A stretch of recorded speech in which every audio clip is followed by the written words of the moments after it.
Welcome, Shadow Seekers, to American Shadows, Crimes and Chronicles. Today, we're unearthing a tale that'll haunt your thoughts long after it ends.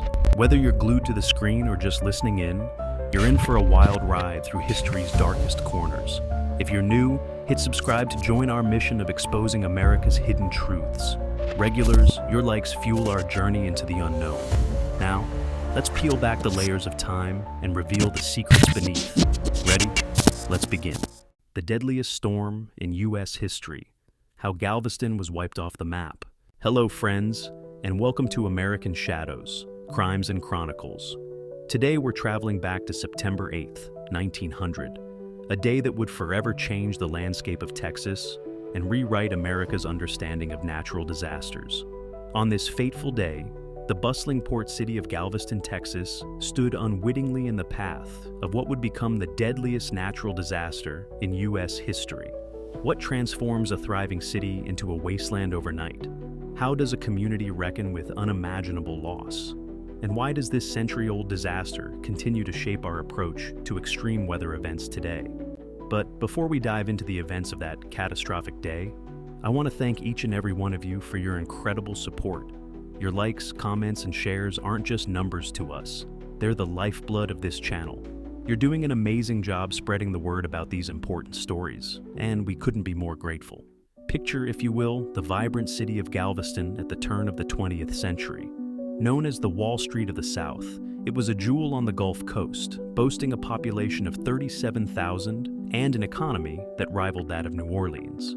The city's position on a low-lying barrier island was seen not as a vulnerability, but as an asset, allowing for easy access to shipping lanes. Galveston was a city of wealth, with grand Victorian homes lining wide boulevards, busy streets filled with horse-drawn carriages, and a population confident in their safety from nature's wrath. But there was something lurking off the coast. Weather reports from Cuba warned of a tropical storm in the Gulf of Mexico, but communication was limited in 1900, and meteorology was far less advanced than it is today. While Cuban weather experts tried to raise alarms, the U.S. Weather Bureau downplayed the severity of the storm, insisting it wouldn't hit Galveston directly. This would prove to be a deadly mistake. On the morning of September 8th, residents woke to ominous signs. The sky was overcast, and an unusually heavy surf was crashing onto the beaches. But Galvestonians were accustomed to storms, and many viewed the weather with more curiosity than concern. By noon, low-lying areas were already flooding. The wind, initially from the north, began to shift and intensify. Isaac Klein, the chief meteorologist at Galveston's Weather Bureau office, realized the gravity of the situation too late. He rode his horse along the beach, warning people to seek higher ground. But in a city where the highest point was only 8.7 feet above sea level, where could they go? By mid-afternoon, the hurricane was upon them in full force. Wind speeds exceeded 135 miles per hour, with gusts possibly reaching 150 miles per hour.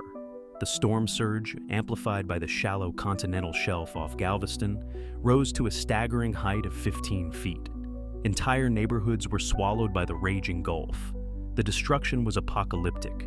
Houses were lifted off their foundations and smashed into kindling. The St. Mary's Orphans Asylum collapsed, killing 90 children and 10 nuns.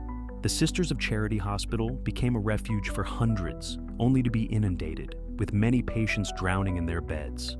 As night fell, the horror intensified.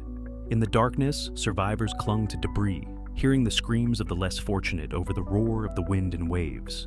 Many who had sought refuge in sturdy buildings found themselves trapped as the structures collapsed around them. Families huddled together in their homes, trying to survive the rising floodwaters. Entire buildings were ripped from their foundations and floated down the streets like rafts. One resident, John Smith, later recalled his harrowing experience. "I clung to a piece of driftwood for hours, watching helplessly as others around me were swept away. The sounds of splintering wood and shattering glass mixed with the cries of the desperate. It was a night of unimaginable terror." Such personal accounts of survival against all odds would later captivate the nation and underscore the hurricane's devastating power. By dawn on September 9th, the storm had passed, but Galveston was unrecognizable. A third of the city had been completely destroyed. Bodies were everywhere, in the rubble, floating in the floodwaters and washed up on what remained of the beaches. The task of identifying and burying the dead quickly became overwhelming.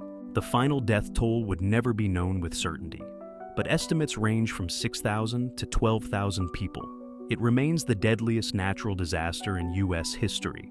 The economic toll was equally staggering, with damages estimated at $30 million, equivalent to over $900 million today. In the aftermath, Galveston faced the monumental task of rebuilding. The city embarked on an extraordinary engineering project, raising the entire island by as much as 17 feet in some areas and constructing a 17-foot seawall. This effort, which took years to complete, likely saved the city from total abandonment. The sight of houses raised on stilts as sand was pumped underneath became a common one, a testament to human determination in the face of nature's fury. The Galveston hurricane of 1900 had far-reaching consequences beyond Texas. It led to significant improvements in weather forecasting and disaster preparedness across the nation.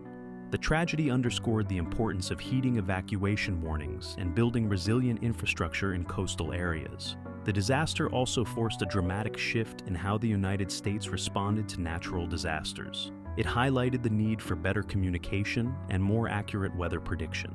Today, thanks to satellite technology and advanced meteorological tools, we have a much better understanding of hurricanes and how to prepare for them. But perhaps the most profound impact was on the American psyche. The disaster shattered the illusion of man's dominion over nature and instilled a healthy respect for the awesome power of hurricanes. It served as a grim reminder of the vulnerability of coastal communities, a lesson that remains relevant in our era of climate change and rising sea levels. The Galveston hurricane didn't just reshape the city's landscape, it transformed America's approach to coastal development. Cities up and down the Gulf and Atlantic coasts began reassessing their vulnerability, leading to new building codes and urban planning strategies that prioritized storm resilience. The disaster accelerated the rise of inland cities like Houston, reshaping the economic geography of Texas and the broader Gulf Coast region. This shift serves as a stark reminder of how a single event can alter the course of a region's development. As we reflect on the events of September 8, 1900, we're left with profound questions about resilience, preparedness, and the relationship between humans and their environment. How has our approach to natural disasters evolved since Galveston? Are we any better equipped to handle a calamity of this magnitude today? And what lessons can we still learn from this century-old tragedy? This is American Shadows, where we peer into the darker corners of our nation's past. Until next time, remember that history isn't just a collection of dates and names. It's a living thing that continues to shape our world today. The echoes of that September storm in 1900 continue to resonate, reminding us of the fragility of our cities and the enduring strength of human resilience in the face of nature's fury. Stay curious, stay compassionate, and keep watching American Shadows. For in understanding our past, we gain insights that can help us navigate the uncertain waters of our future. And once again, thank you for your incredible support. Your engagement is what makes these stories come alive.